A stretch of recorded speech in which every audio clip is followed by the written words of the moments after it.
Oh, lo, lo, lo, lo, lo, lo, lo, lo, lo, lo, lo, lo, lo, lo, lo, lo. Oh. Assalamualaikum warahmatullahi wabarakatuh. Ada 3 yang banyak dipercaya orang. Kalian jangan ikut-ikutan percaya. Yang pertama motivator, yang kedua dukun, yang ketiga MLM. Motivator adalah orang yang memberi motivasi dengan mengandalkan kata-kata bijak, kata-kata mutiara, atau berupa cerita-cerita orang sukses. Biasanya motivator ini bisa kita temui ada acara-acara seminar atau acara-acara TV. Seiring perkembangan zaman, sekarang banyak motivator yang berkeliaran di medsos, termasuk di YouTube sendiri banyak channel-channel dari para motivator. Sasaran empuk bagi para motivator adalah orang-orang yang berada di dalam masalah, baik masalah ekonomi, masalah rumah tangga, atau masalah lain. Kenapa kita jangan percaya pada motivator? Ada 2 alasan yang mendasar. Yang pertama, para motivator pada hakikatnya memanfaatkan kita yang sedang berada dalam masalah sebagai objek. Yang kedua, kata-kata bijak, kata-kata mutiara yang keluar dari mulut para motivator itu sebenarnya adalah hasil jiplakan. Mereka dapat kata-kata atau kata mutiara tadi dari orang-orang hebat. Jadi bukan kata-kata mereka. Cerita-cerita sukses yang mereka ceritakan itu pun adalah cerita-cerita orang, cerita-cerita kejadian yang terjadi pada orang lain yang kebetulan sukses, yang sebenarnya tidak ada hubungan sama sekali dengan apa yang dia sampaikan. Lalu bila kita berada dalam sebuah masalah, apa yang harus kita lakukan? Nah, kalau memungkinkan, kalian bisa mendatangi praktek psikolog atau psikiater yang memiliki kredibilitas yang baik, atau kalian bisa menemui sahabat. Jadi bila kalian punya sahabat, di saat keadaan kondisi kalian berada dalam sebuah masalah, kalian bisa menemui mereka.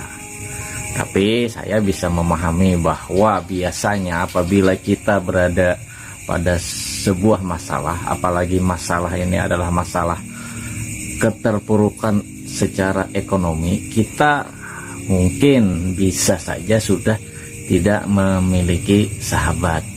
Beda halnya ketika kita masih berada di atas. Nah, kalau kondisinya seperti ini, harus bagaimana? Kalian harus menemui orang tua atau saudara kalian. Percayalah, mereka yang sedarah dengan kalian adalah jiwa kalian yang hidup pada raga yang lain. Orang tua sudah meninggal, saudara tidak punya karena kebetulan anak tunggal. Nah, kalau kondisinya seperti itu, lebih baik bunuh diri saja. Tapi sebelum bunuh diri, coba lagi, karena siapa tahu kalian masih punya kekuatan untuk menghadapi masalah tadi. Ya, apa salahnya menemui Tuhan untuk minta pertolongan. Dan kalau memang merasa diri kita sebelumnya ada salah dengan Tuhan, sebelum meminta pertolongan, coba minta ampun dulu. Yang kedua, jangan percaya pada dukun apapun kemasannya.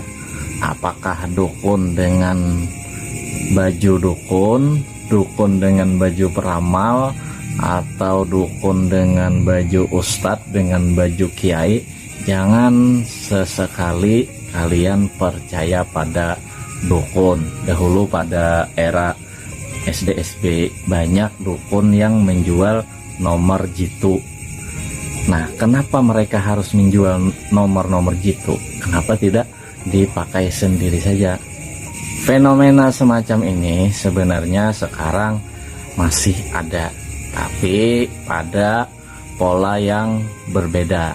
Sebelum era para buzzer berkeliaran di medsos, para dukun ini sudah menggunakan jasa tim propaganda, dan sampai sekarang pun itu masih mereka lakukan. Jadi sekali lagi, yang kedua, jangan pernah percaya dengan yang bernama dukun. Yang ketiga, jangan percaya pada MLM. Beberapa tahun yang lalu ada kawan yang menemui aku, namanya, dia cerita bahwa dia akan membuka stokes. Waktu itu namanya kalau tidak. Nah, dia mengajak aku untuk gabung di sini. Cerita panjang lebar sambil mencoba mempropaganda dengan program-program keuntungan yang akan didapat kalau kita mau gabung pada MLM yang dia bawa ini. Aku yang logika tidak percaya dengan MLM langsung memotong pembicaraannya.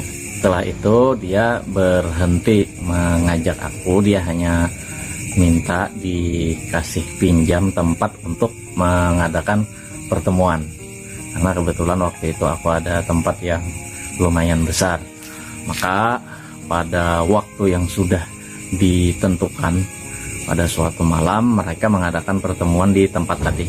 Aku yang waktu itu ada sedikit rasa penasaran, coba menengok acara yang mereka laksanakan. Nah, kebetulan saat itu akan menyampaikan persentase program dari orang yang katanya orang pusat. Ketika akan memulai persentasenya, orang dari pusat mereka tadi langsung berteriak, "Selamat pagi." Nah, teriakan ini kemudian disambut oleh yang hadir di situ semuanya. Semuanya teriak, "Selamat pagi." Nah, waktu itu aku sampai berpikir, ada puluhan orang yang berteriak selamat pagi di hadapanku. Siapa yang salah? Padahal waktu itu sekitar pukul 9 malam. Apakah aku sendiri yang tidak ikut berteriak selamat pagi yang salah, atau mereka yang berjamaah yang salah? Nah, inilah pertanyaan yang akhirnya menjadi hal yang menguatkan logika aku bahwa aku tidak boleh percaya pada MLM tadi, apapun jenis dan bentuknya. Nah, dari sinilah aku ingin menyampaikan kepada kalian semua, salah satu yang jangan dipercaya adalah MLM. Oke, demikian video kali ini, mudah-mudahan ada sedikit manfaatnya. Terima kasih atas kunjungan Anda. Salah hilap mohon maaf. Wassalamualaikum warahmatullahi wabarakatuh.